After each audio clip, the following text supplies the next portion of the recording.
Здруженијето на приватни лекари на Македонија реагира на новиот начин на формирање на цени за книговодствени услуги, кои стапуваат на сила веќе од наредниот месец. Доктор Лилија Чолакова-Дервишова вели дека нелогично е цената на чинење на месечните услуги, книговодителите да ја формираат врз база на податоците за минатогодишните буџети на ординациите. И она кое што е најиронично во сето тоа, што цените се формирани врз основа на тоа кој колку заработува. Значи како фирма, а не значи колку книговодителите всушност работат или колку вирмани ќе напишат врз основа на за таа фирма или тоа амбуланта или некоја друга мала фирма. Така да уште еднаш апелираме до Здруженијето да си ги ревидираат цените, затоа што капитацијата кај нас ја формира владата, кај нас не постои пакет на здравствени услуги. Чолакова-Дервишова вели дека за промените биле информирани од своите книговодители.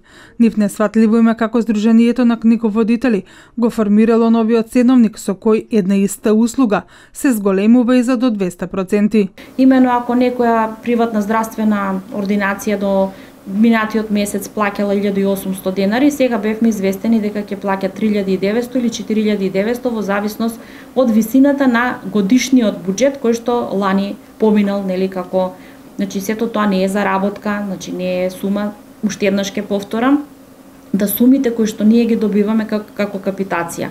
Тоа е сума за давање плата на нашите вработени, плаќање данок, плаќање фирмарини, плаќање ампули, рецепти, принтери, тонери, боци за кислород, противпожарни апарати, значи тоа се енормни давачки, даноци кон државата. Приватните лекари најавуваат иницијатива за промена на начинот за плаќање во примарното здравство. Ова прашање доктор Чолакова вели дека го отвориле на првиот работен состанок со новиот министер за здравство Арбен Таравари.